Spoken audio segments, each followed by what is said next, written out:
All right, today is December 5th, 2022. I'm in my higher time frame outlook right now, and we'll get to my trades today. It's 9 a.m. PST, and we're doing pretty good.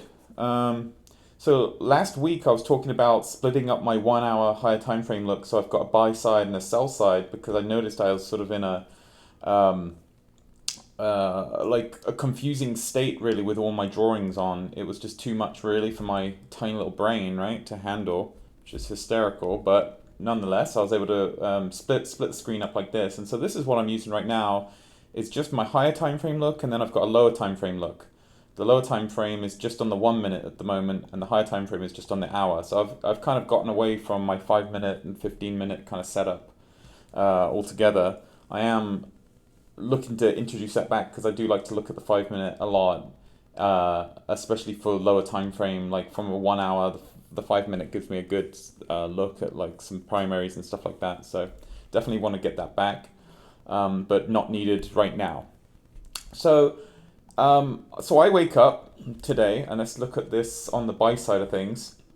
This is our 1 hour chart. I wake up and I've got like this. If I just pull this bar here, it looks a bit like this to me, right? And so I immediately go and put this tool over here because I'm like, okay, well, that's liquidity, right? This is a transitional order block. See how we flew through and then flew through it again. I'm not saying that this is giving us dictation on direction. I'm just saying that they've left this order block unmitigated for some reason, and I can see it. Right? It was this kind of order block here, and then they came down. They mitigated to this point, which is why it's been modified and drawn the way it has been. Um,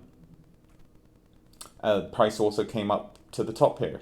Actually, the order block is actually like this, I believe. You could also say that this is the entire order block, right? And so, which is the unmitigated parts of that order block? Well, price came down as far as that much, right? And then it came up as far as that much. And then, so if we just array it back, you could just leave it there. Where did price stop? Right inside of it. Transitional order blocks always become liquidity. It is what it is. It's just when. That's the question. When are they going to become liquidity? For instance, this is a transitional order block stop here, and yet we broke structure, right? Yes, it got mitigated at the end afterwards, but it was it held for quite a while. It's relevant to the chart. It's relevant to the chart, okay, and what time frame you're on.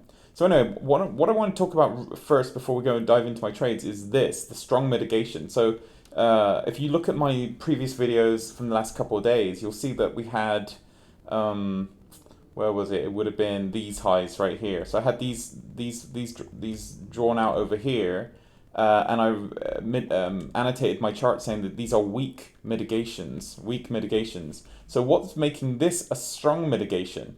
Go back to my other video if you're not sure about the weak ones, because I'm not going to cover those on right now. But here's what I'm showing on the um, here's what I'm showing on this block. So we know that this order block is a higher time frame sell primary, very strong block. It's daily, weekly, monthly. It shows up in all of these charts. So this is a very strong block to have. So why is this mitigation right here? Why am I considering that strong? Well, because it's inside a sell primary. I had this drawn on a different chart, and I'm not sure why it's not on this one. It's probably different data provider. So let's just draw it on real quick, right? I believe that this is the actual full primary, right like that.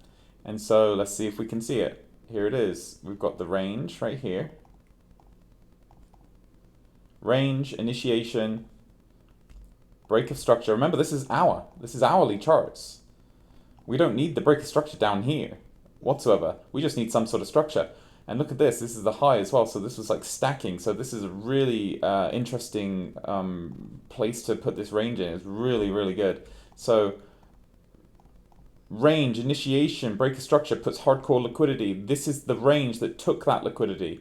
The range that you could argue actually that it was from here, right? It was from here, I beg your pardon. It was this candle that started this initiation phase up here and took the liquidity. So we have to draw it from that candle, and then it comes up, stops here, breaks on itself, right? Yeah. So this is where the sell primary is. These are the range. This is one of the ranges. We could also, argue that there's a range in here. This is a sell range initiation, break structure. So there's multiple ranges that it took. That's why on a 1 hour, so if I see a 1 hour time frame mitigate a 1 hour sell primary like this is a strong mitigation. This is a mitigation that I believe will have merit, has weight, is what it is, but it's like it's stronger than the other ones. These were weaker. These weren't inside higher time frame sell primaries. They might have been like inside a 1 minute or a 5 minute sell primary, but not the 1 hour. Look, this is a much higher time frame sell primary, so we're expecting a much bigger reaction. Okay, so let's now jump onto our lower time frame. So we know we're initiating away. We know we've got that transitional order block. So I am looking for sells. But what's my expectation? Well, my expectation from here, because it was inside the buy primary, was just to RIMC. And sure enough, we did get that on Friday. We got the reaction in here, and they initiated higher prices. So what's my reaction now that we've broken structure again? My expectation is RIMC or for this to become cause. I'm not certain which one it's going to be. Absolutely no idea, right? We're just following intention and what we see. We don't even know if this mitigation will hold. All we know is that we've mitigated something, we've pulled down. That's it. That's all we know. But we know we've mitigated something strong. So I quite like the idea of shorting, but I don't know how short we're going to go. I don't know if we'll even get into this area. They're just taking liquidity from wherever they need to. And I've written this, strong mitigation does not mean we are going short. Price is likely to react from the most recent buy-side order block. Well, this is the most recent buy-side order block.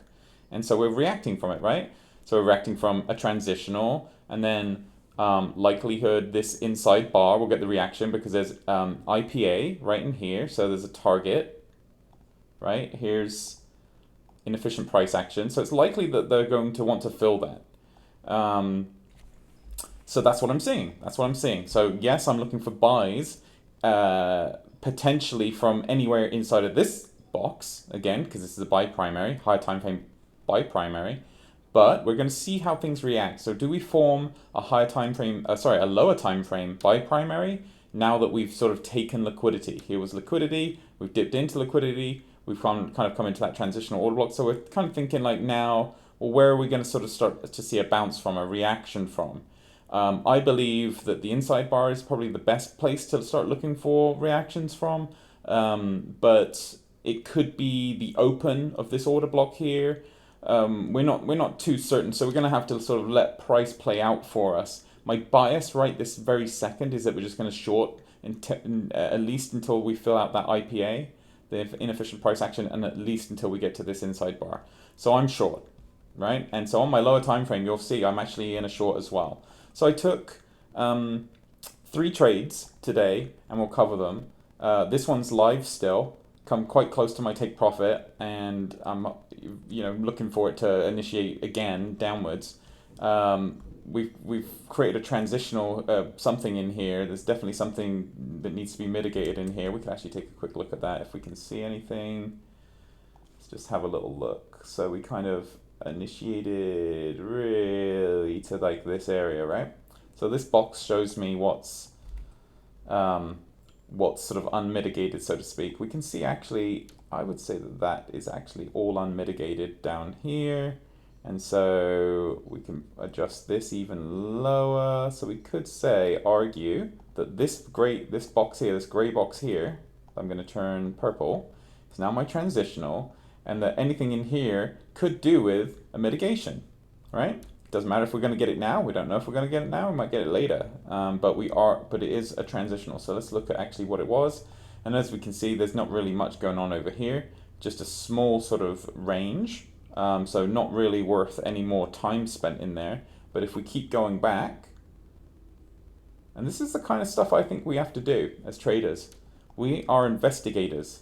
We have to investigate price action. Don't know what happened there. We have to investigate price action and see, is there something here that's unmitigated that would give a reason to come back? So you see how we sliced through, then they came back up. to mitigate. So I would say that that has actually been mitigated to that point, and then as they work through it here, this was a mitigation of sorts. So I would say actually that this block here doesn't really represent much of anything. I don't think that this is an area where they need to come back and spend a lot of time mitigating. It was just a blank box, really, that they've shoved price down, might shove price back through it. It's that kind of a thing. It's not really any weight in this area, so I'm not too worried about that one. So I'm actually going to delete that. So as we're initiating back in, where could we likely turn around? If it's not going to be a transitional order block, then it's likely to be the actual order block itself. I'm looking for open. Ideal for me would be an open. It can obviously mitigate a transitional order block. If it does mitigate a transitional order block and pull away, breaking structure, then there's a high probability that we're going to come back and get it. When are we going to come back and get it? It's just going to become cause. We don't know if we'll break structure or if we'll just have a little pullback and then come get it. Nobody knows. So that's my thoughts on that. So let's get into my first few trades and what I was thinking, right? So we've come down aggressively here, and I did see a potential trade setup up in this area for short, right? I don't know if I even drew that on. Yes, I did. So we can talk about that in a little moment. But as you can see, we've mitigated something. We had that strong mitigation on the 1 hour, and we've sort of initiated lower prices. So I've sort of got to the charts, and I'm seeing this big old bar sliced through something, and I'm thinking to myself, well, we could be working our way back up. We've had that strong mitigation, yes. We've obviously halted here. For what purpose, I don't know. So let's observe and see if we can't find, some buy primaries, really, is really what I was thinking. And sure enough, I saw a range, initiation, break a structure, created a buy primary, and off and away it went, right? Now, I didn't get to the charts until about here. I'd say about 7:30 today, right? Or at least until I'm ready to trade, 7:30.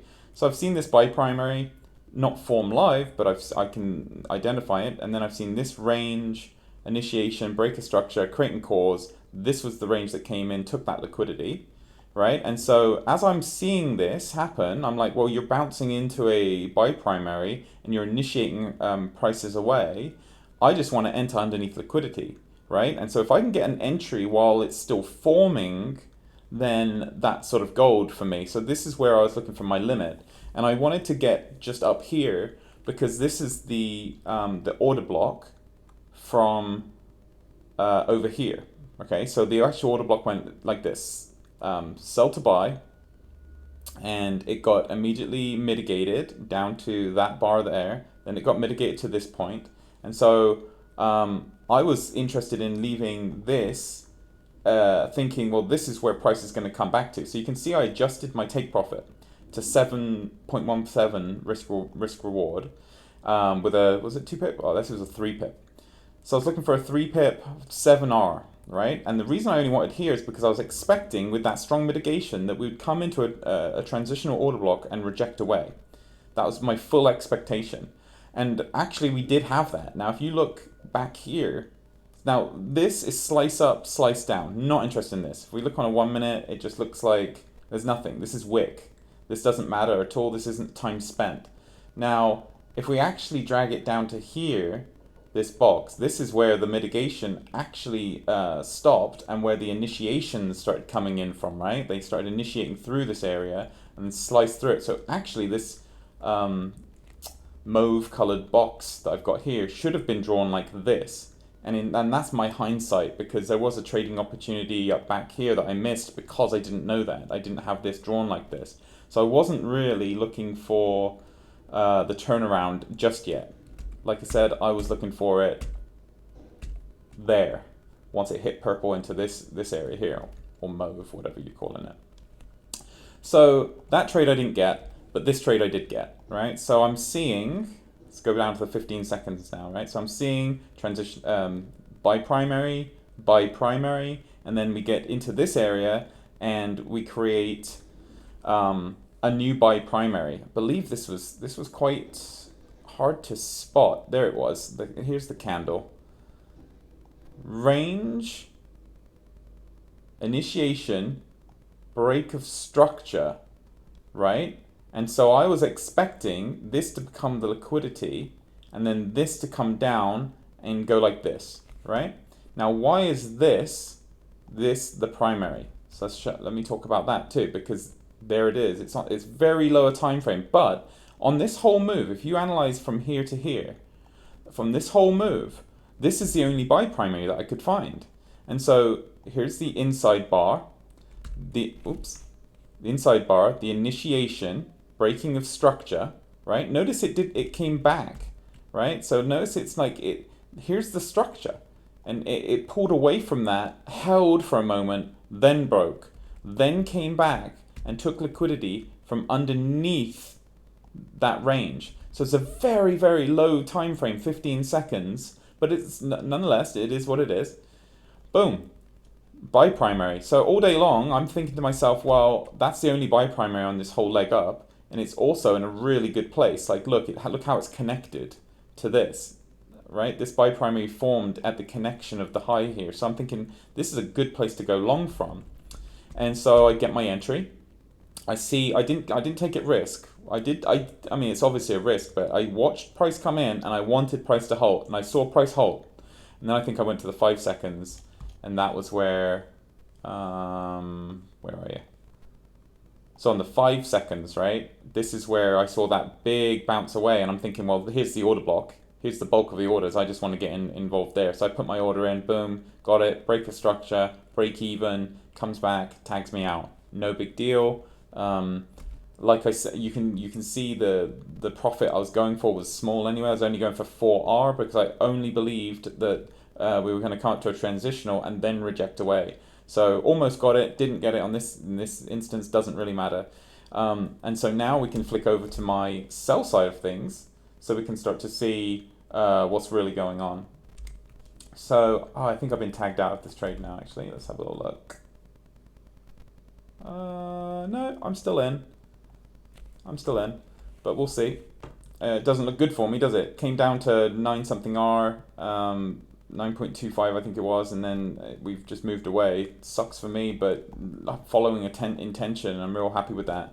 So anyway, here's what I was looking for on the lower time frame. If I see the lower time frame self-primary form in this area, I will enter. And I saw this late, unfortunately. I saw this late because I didn't have that transitional drawn correctly, right? I was, like I showed you on my buy side drawings, I wasn't drawn incorrectly. But now I've adjusted it, and I can see in hindsight that we had a range, a break of structure. We came back in. This was the range that actually came up and took the liquidity and then broke on itself, right? And so if I was able to see that, like happening live, what would I have been thinking? I would have been thinking, well, I'm looking for a biprimary, a sell primary to form at the high end of this. So I believe that this is the high, right? We've just taken liquidity. So I believe that this is a sell primary that's forming. So what if I can see some kind of thing like a range, an initiation, a break of structure like that, and then they can come and take liquidity from above here, and this makes equal highs. I mean, it's all day long. That was like a gorgeous setup. And so this becomes the new lower time frame sell primary. So what would I have done? If I'd have known this, I would have gone like this. Like this would have been a risk entry for me all day long, with a 3 pip stop, trying to just get my stop covered above that high, so a little bit more. And I would have wanted to take that on a risk entry as well. Why? Because it's just such a good setup. It's just, you got the double whammy. You've got for this to halt here and to do this very tight manipulation in this area, it was just gorgeous, really. And so it looks like, to everybody else who's trading, this just looks like a complex range that they don't really understand. But to us, we understand it fully. And so that's why I would have taken this risk entry right here. Didn't obviously get it. Didn't see it really until down here, until I sort of started really analyzing. It wasn't until the buy primary, this one here, got taken. It wasn't until here that I'm like, okay, well now we're looking for sells. My buys didn't work out. Now I'm looking for sells because we've taken out a buy primary. Really, that was it. And then I started going, well, let me reanalyze this. Was there a sell primary up here? And sure enough, there was. And then I'm able to see it. So getting onto my trade then. So we pull down. I'm now looking for shorts. We now know that this was the last known sell primary. And we can argue this was a primary of sorts up here, but I'm just waiting for a fresh one to form. Range initiation, break structure. Oh, the structural break on this one was absolutely gorgeous as well. This is kind of like my favorite setup. And there, unfortunately, I did just get tagged out for a break even. Shit happens. Good following of intention. Not worried about it. So we've got my range initiation breaker structure. Comes back in. Boop. Straight back up. And breaks on itself. So it's created a sell primary. So then what are we looking for? Same thing again. Range initiation break of structure. Comes back in. Creates a sell primary and breaks on itself. So I'm just following price, really. And then I see this range, this break of structure. I see that this is the range that took the liquidity. And I see an aggressive move away. So I'm thinking, well, I want to enter here all day long. And so I actually took a loss here. I did actually enter right here. Let me zoom in here. I actually got an entry right at this point right here because my 2-pip stop was covered. Pushed price down, and I was thinking to myself, go and break even. But I thought to myself, this does look like a range initiation break structure. This could totally be they want to come in one more time to take liquidity from in this area. So I left my stop fully open, and then they took me. So I'm thinking to myself, well, what's all that about? And so that's when I start realizing that they used this setup here as liquidity. But I needed more confirmation. So if this is just a liquidity stack, both sides, it's just to create liquidity. What do I need to see? I need to see from this high, because this is the last known primary, right? I drew it wrong. Boom, like that. That's the last known sell primary range, and it's a higher time frame one as well. It's big in comparison to everything else here that I'm seeing. And so if that's the mitigation up here, right? They've taken the liquidity. This was just a liquidity stack. Got taken. It's fine. And then what am I looking for here? I'm looking for this to create a primary. And so I see this, a range, initiation, breaker structure, right? Very small, 15 seconds. And then they came in and they took it. And I said to myself this, right when I see this, let's zoom in. As I'm seeing this, I said, if price stops above here but below here, like in this very tight range, below this high but above this, below that high but above this high, and price stops there, and I see a break on this candle, and somewhat aggressive, I'm going to get in. Like, I don't need anything else. I don't need to set a limit. So I had a market order, and I just clicked. Boom, sell. Had my stop right here. Here's where I got the entry. I allowed one reaction back in. So as price is coming back in here, I've got full risk open. I thought to myself, well, when am I willing to go break even and all the rest of it? And I thought to myself, well, I'm allowed one reaction back into this area. That's all I'm going to give. And if I get that one reaction back in, that's when I'm going to put my stop, right? So I originally had my stop as soon as this had formed and gone back in and was down here. I put my stop right here, right above it. And then as soon as we broke structure here, I'm break even. So not really worth moving the stop, but it was just how I wanted to play it and what I was thinking at the time. And so I only allowed that one reaction back into there. I wasn't willing to them to take another reaction and have it. Like, I was like, well, because it was sort of in a high risk area, we're ranging in this kind of area, and I just wanted to protect myself as best as possible. And then I got this beautiful initiation away, real close to my take profit, and then we've just sprung back. So that's my trades for the day. I'm actually really, really, really fucking happy with how I played this one. To get back in after a loss like this as well, it's cool, calm, and collected. And I think I traded this absolutely perfectly. That's really all I've got. I haven't analyzed the rest of it. I'm not really too interested today because I'm going to stop right now. That's really my day. But aloha. I hope everyone's doing amazing. Hope everyone's made a bunch of R today. And thanks for watching.